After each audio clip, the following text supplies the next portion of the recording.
progress to higher levels without having to complete unnecessary hours. Can you talk about what would constitute an unnecessary hour, and talk a little more about how that program might work? Certainly. It's a very good question. It's called Move On When Ready. Currently, the requirement is that a student must do what's called seat time, approximately 150 hours in a classroom. And when you listen to teachers talking about their having to teach to the test at the end of the year, we know that there are many students that are in that classroom that could probably pass that CRCT earlier in the year, but they are required to do that seat time and stay there until the appropriate time toward the end of the year to take the exam.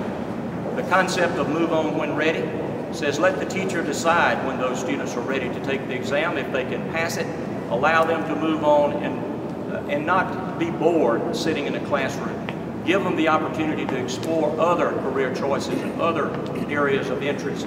And I think what that will do is then leave the teacher with those students who perhaps do need the entire year with more hands-on ability for the student body in that classroom that is still remaining. The Move On When Ready concept is one that I think most educators do believe it would be an improvement. Congressman, I was hoping you could speak to the voucher part of your plan. You don't specifically get into whether or not you support expanding vouchers in the state. Obviously, Senator Rogers behind you has been a big proponent of that, and Senator Johnson as well. And so I'm hoping you could talk a little bit about whether you support expanding vouchers in Georgia. We do not embody it in the proposal we're making today, but certainly the voucher is something that deserves a full and open debate. And I look forward to discussing it with the individual members of the General Assembly you've alluded to, as well as many others. I do think that there are things we can learn, but it is not a part of the initial proposal. But we look forward to having a full and healthy debate about it. So you're withholding opinion on whether or not you would support expanding vouchers at this point? Yes, we're not embodying it in this proposal we're putting forth today, but we look forward to that discussion. I want to get to the PE element. Would you go as far as mandating PE again in middle schools, for example? Well, I think we all recognize that sometimes what happens in the current school environment is that it is a team-oriented type activity, and only a very few make the team, and many others are simply sitting in the bleachers or waiting on the sidelines. I believe what we need to move to is a lifestyle of education in terms of athletic and recreational opportunities. We all recognize that we all go beyond the point when we can play football or when we can play basketball. But golf and other type activities that are now beginning to be a part of a school curriculum, I think will give us a broader scope. I think it's important for every child to have the opportunity to have a designated period of recreation time that is not only supervised, but also conveys to that child and hopefully to the child's family the importance of changing a lifestyle and not becoming the proverbial couch potato. But are there any specifics in like recess, for example? Right now there's no recess in schools. There's not mandatory PE. How do you make it where schools can't be as flexible and say we can't afford it? That's one of the things we look forward to working with the education community to flesh it out. Because I don't think it necessarily will take the same pattern in every school system or even within every school within a school district. I think there are different needs, and I think those can be best addressed by the local governing authority at the local level.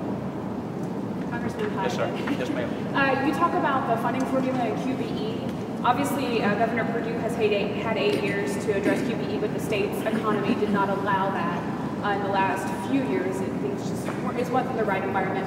What can you do differently to make sure that QBE gets revamped and is more modern for the state of Georgia? We do not specify in this handout today, but it is something that many of you will recall I talked about on the campaign trail, that one of the first priorities would be to appoint a group that is representative of both the education and the business community to undertake a thorough study of QBE. And if you don't have a deadline for reporting back to the General Assembly, then sometimes things just tend to drag on. I would propose that with the input of the people behind me and others, that we would appoint such a group. I hate to call them commissions, or sometimes those kind of words get bad connotations, but a group who will be at least knowledgeable and be able to focus in on that issue with a reporting date back by the end of June of next year, so that the appropriate committees in the General Assembly can take into consideration their recommendations and hopefully embody it in legislation that will come forward the next year. I think all of us recognize that the QBE formula has been somewhat dysfunctional for a period of time and deserves that kind of attention. Would you continue the IE Squared Commission, or would you blow that up, restart it, and get some new blood on there, I guess? Well, I think the IE Squared Commission has done some very good things and produced some very good recommendations. This would be one that would be really focused exclusively with a drop dead date of the end of June of next year for a reporting date. Talking about QBE again, I was curious about that also. If the commission study report comes back in June 2011, it gets to the legislature in January of 2012 for consideration. If they approve it that year, it would affect the budget that takes place for fiscal 12 and 13 that takes effect at the beginning of fall 2012. So you still have, is that enough time? Do you think is that too long of time or enough of time for it to be impactful quickly enough? Well, it's a little too early to try to prejudge the answer to that question. I do think, though, that the longer we wait to do a serious look at the deficiencies in QBE, the longer the solution to those problems would put off into the future. Thanks. Yes, ma'am. Reading over your plan, there's nothing in here, frankly, that I don't think the opponent would disagree with. I mean, there's very broad, positive vision of education, but I'm trying to get a sense of how you distinguish yourself from Roy Barnes in education, because this plan seems to be applicable to any state in the union. And again, I don't think people find too much that anybody would fault. We all believe in wellness. We all believe in future quality. We want science and math teachers out there. So I'm just trying to get a sense of how you are different on education and what dramatic change, if any, we would see under your tenure. Well, I think there are some dramatic changes in there. I think that all my opponent has proposed is to put billions of dollars into a system that we already know has deficiencies attached to it. Our proposal for moving into the STEM education concept with charter schools specifically targeted for producing those young people who will go on to be teachers as well as people employed in those high-tech areas is a difference.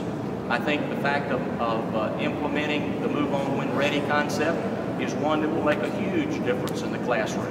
Now, we have Move On. We have that now. Are you suggesting to bring it down to the elementary school level? I believe we should at least explore the possibility of doing that at every level. And one of the things, of course, that teachers say in their responses to us is, let us teach rather than teaching to a test. And that, I think, has implications at every level of education. I'm just trying to envision how those of you who are teachers in the legislature may be able to help on this. What if I decide to move on 7 kids in 3rd grade in January? Do I then go knock on the 4th grade teacher and say, here are these new kids? Because even if they pass the CRCT for 3rd grade, they may not be up to par for 4th grade work. So I'm not sure how that would work, and I'd like to see anybody's That's why we have good version of that. principals and assistant principals, is if we give them the flexibility to make those choices rather than a one-size-fits-all status quo cookie-cutter approach, they'll figure that out. I can assure you from the responses we've received from people, first of all, the first response that we get from teachers is, thank you for asking. Nobody asked us anything, never asked us our opinion, and we're pleased to be able to do that. And it's going to be a collaborative effort, both with the members of the General Assembly, the state school board, the state school superintendent, superintendents and principals all across this state, as well as teachers, to make this work.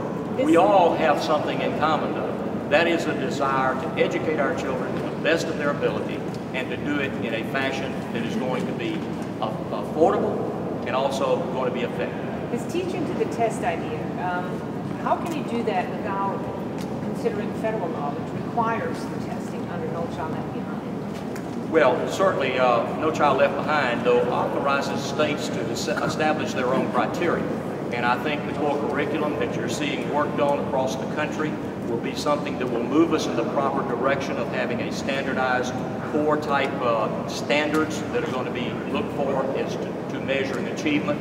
And then it'd be able to harmonize your testing mechanism to the standards that you've established. Sometimes we have standards and much of the material, for example, textbooks, are not necessarily written to the standards that have been adopted by Georgia.